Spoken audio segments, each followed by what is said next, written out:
أعوذ بالله من الشيطان الرجيم. بسم الله الرحمن الرحيم. يا أيها المزمل قم الليل إلا قليلا نصفه أو انقص منه قليلا أو زد عليه ورتل القرآن ترتيلا إنا سنلقي عليك قولا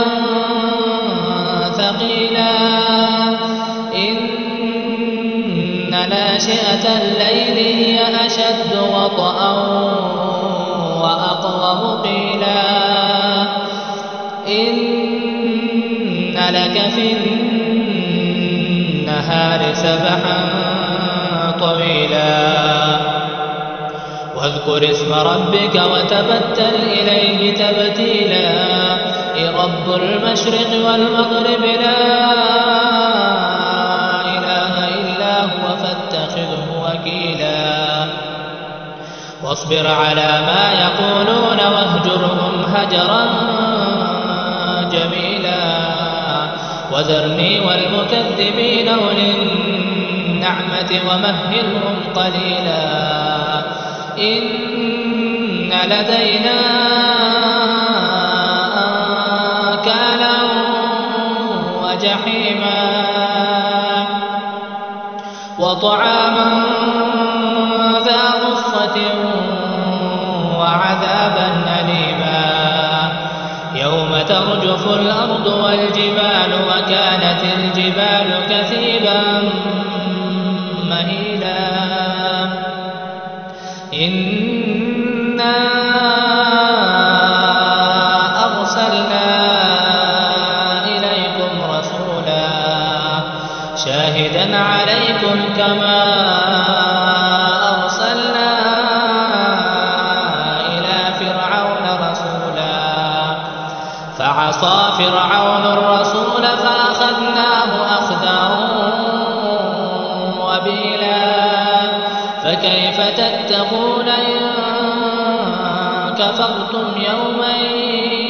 يجعل الولدان شيبا السماء منفطر به كان وعده مفعولا إن هذه تذكرة فمن شاء اتخذ إلى ربه سبيلا إن ربك يعلم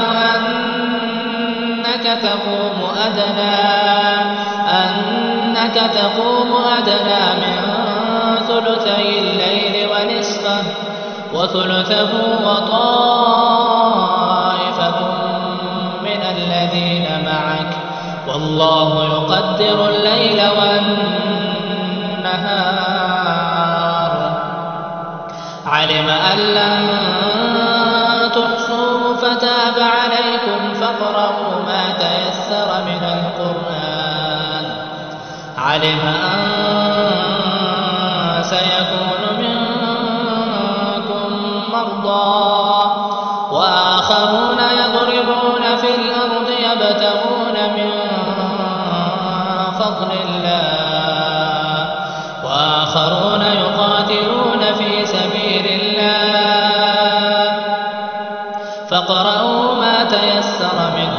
وأقيموا الصلاة وآتوا الزكاة وأقرضوا الله قرضا حسنا وما تقدموا لأنفسكم من خير تجدوه عند الله